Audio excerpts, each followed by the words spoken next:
Hello நண்பர்களே, welcome to mix media. நம்ம இன்றைக்கி ரொம்ப ஸ்பெஷலாக அண்ட் குயிக்காக செய்யக்கூடிய ஒரு கேரளா டிஷ் தான் பார்க்க போகிறோம். கேரளாலேயே ரொம்ப ஃபேமஸ் இந்த மரவள்ளிக்கிழங்கு, கப்பக்கிழங்கு அப்படின்னு சொல்லுவாங்க. நம்ம ஊர்களில் இப்போ சீசன் மரவள்ளிக்கிழங்கு நிறையா சேல் பண்ணிகிட்ருக்காங்க. எல்லோரும் இதை பாயில் பண்ணி சாப்பிடுவாங்க. இந்த மரவள்ளிக்கிழங்கு உடம்புக்கு ரொம்ப ஹெல்த்தி, எல்லாருமே கண்டிப்பாக சாப்பிடணும். ஆனால் இப்போ இருக்கிற ஃபாஸ்ட் வேர்ல்டில் யாருமே இதை பாயில் பண்ணி உட்காந்து சாப்பிடணும் அப்படின்னு அதுக்கு டைம் அலோகேட் பண்ண முடியறதே இல்லை. ஸோ அதனால் நம்ம இன்றைக்கி இந்த மரவள்ளிக்கிழங்கை யூஸ் பண்ணி சிம்பிளான ஒரு கிரேவி செய்ய போகிறோம், கூடவே ஒரு பொரியல். ஸோ இதை யூஸ் பண்ணி நம்ம செஞ்சோம் அப்படின்னா நம்ம பாயில் பண்ணி சாப்பிட்றதுக்கான டைமுக்கு பதிலாக நம்ம இதை அப்படி யூஸ்ஃபுல்லாக நம்ம செய்கிற குழம்பு மாதிரி செஞ்சிட்டோன்னா எப்படி இருந்தாலுமே குழந்தைங்களாகட்டும் யாராக இருக்கட்டும் இதை அப்படியே சாப்பிட்டுக்கலாம். ஸோ ரொம்ப குயிக்காக செய்யக்கூடிய இந்த மரவள்ளிக்கிழங்கு குழம்பையும் அதனுடைய பொரியலும் எப்படி செய்யலாங்கிறதையும் பார்க்கலாம். ஸோ இந்த மரவள்ளிக்கிழங்கு கட் பண்ணுறது ரொம்ப ஈஸி, பார்க்க ரொம்ப ஹார்டாக இருக்குது. ஆனால் ரொம்ப ரொம்ப சிம்பிளாக இதை கட் பண்ணிட முடியும். நான் கட் பண்ணி காமிச்சிருக்கேன் பாருங்கள். அந்த மாதிரி நீங்கள் கட் பண்ணிங்க அப்படின்னா இந்த ஸ்கின் ஈஸியாக ரிலீஸ் ஆகிடும்.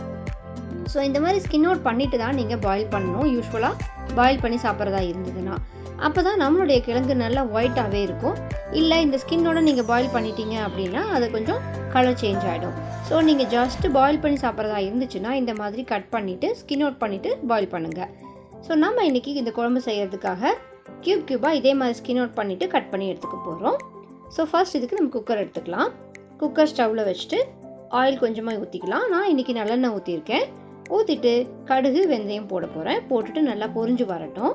இது பொரிஞ்சு வந்ததுக்கப்புறமா நம்ம இந்த குழம்புக்கு தேவையான சின்ன வெங்காயம் உரிச்சிக்கலாம்.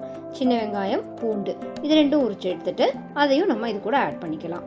போட்டுட்டு கருவேப்பிலை எல்லாமே ஆட் பண்ணதுக்கப்புறமா கொஞ்சம் நேரம் அது ஃப்ரை பண்ணிக்கலாம். இது ஆயிலில் நல்லா கொஞ்சம் கூடவே ஊற்றிக்கிட்டாலும் நல்லா தான் இருக்கும். நான் ரொம்ப லிமிட்டடாக தான் ஊற்றிருக்கேன். ஸோ ஒரே ஒரு டொமேட்டோ ஆட் பண்ணிப்போம். ஸோ ஆட் பண்ணிவிட்டு இதையும் நல்லா கலக்கி விட்டுக்கலாம். நல்லா இதெல்லாம் மிக்ஸ் ஆனதுக்கப்புறமா நம்ம கட் பண்ணி வச்சுருக்கிற இந்த மரவள்ளிக்கிழங்கை ஆட் பண்ணிக்கலாம். ஸோ இதை கட் பண்ணிவிட்டு கொஞ்சம் நேரம் வாட்டரில் ஆட் பண்ணி வச்சுருங்க.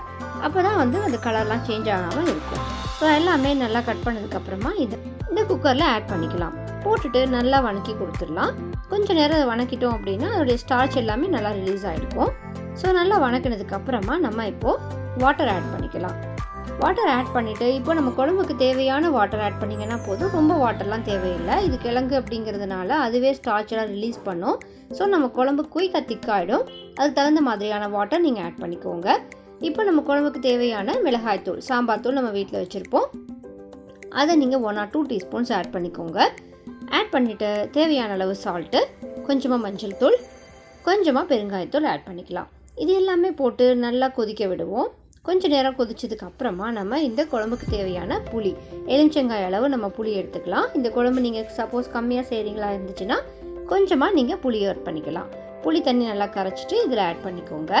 ஆட் பண்ணிவிட்டு நல்லா மிக்ஸ் பண்ணி விடுங்க. நல்லா கொதித்து அது அப்படியே ஆயிலெலாம் செப்பரேட் ஆகி வரும். அதுக்கப்புறமா நம்ம லிட் போட்டு க்ளோஸ் பண்ணிக்கலாம். ஸோ இந்த இடத்துல வேறு எந்த ஒரு மசாலாவோ இல்லை அரைச்சி விடுறதோ எதுவுமே கிடையாது. ரொம்ப குயிக்காக நம்ம செய்கிற கிரேவிங்கிறதுனால இது நம்ம சாப்பாட்டுக்கு ரொம்ப ரொம்ப சூப்பராக இருக்கும். இது நல்லா நீங்கள் சுடு சாதத்தில் போட்டுட்டு கூட கொஞ்சம் நல்லெண்ணெய்யோ இல்லை நெய்யோ ஊற்றிட்டு இந்த குழம்பு ஊற்றி சாப்பிட்டு பாருங்கள். ரொம்ப ரொம்ப சூப்பராக இருக்கும். நம்மளுடைய இந்த காரக்குழம்புன்னு சொல்லலாம், இல்லை மரவள்ளிக்கிழங்கு குழம்புன்னு சொல்லலாம். பார்த்தீங்களா நம்மளுடைய குழம்பு எவ்வளோ குயிக்காக ரெடி ஆகிடுச்சுன்னு. இந்த கிழங்கு பாயில் ஆகிறதுக்கு 4 to 5 விசில்ஸ் தேவைப்படும். ஃப்ரெஷ் கிழங்கா இருந்துச்சு அப்படின்னா 3 விசில்ஸ்லேயே நம்ம ஆஃப் பண்ணிக்கலாம். கொஞ்சம் புளி ஊற்றிருக்கோம் அப்படிங்கிறதுனால நம்மளுடைய கிழங்குக்கு கொஞ்சம் டைம் எடுக்கும் பாயில் ஆகிறதுக்கு. அதனால் நீங்கள் 4 or 5 விசில்ஸ் வச்சு எடுத்துக்கோங்க.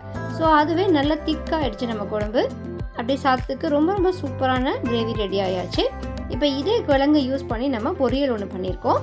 ரொம்ப ரொம்ப சிம்பிள் தான். நான் அதை என்ன பண்ணியிருக்கேன்னா ஜஸ்ட் கடுகு போட்டுட்டு இந்த கிழங்கு கூட கொஞ்சம் பச்சை மிளகாய் ஆட் பண்ணிட்டு காரத்துக்கு இன்னும் கொஞ்சம் வேணும்னா நம்ம மிளகாத்தூள் ஆட் பண்ணிக்கலாம். ஆட் பண்ணி அப்படியே வாட்டர் ஊற்றி நான் கடாயிலே பாயில் பண்ணிட்டேன். ரொம்ப ரொம்ப குயிக்காக ஈஸியாக ரெடி ஆயாச்சு. இந்த கப்பக்கிழங்கு உடம்புக்கு ரொம்ப ரொம்ப நல்லது. அதனால் எல்லாருமே உங்களுடைய டயட்டில் கண்டிப்பாக ஆட் பண்ணிக்கோங்க.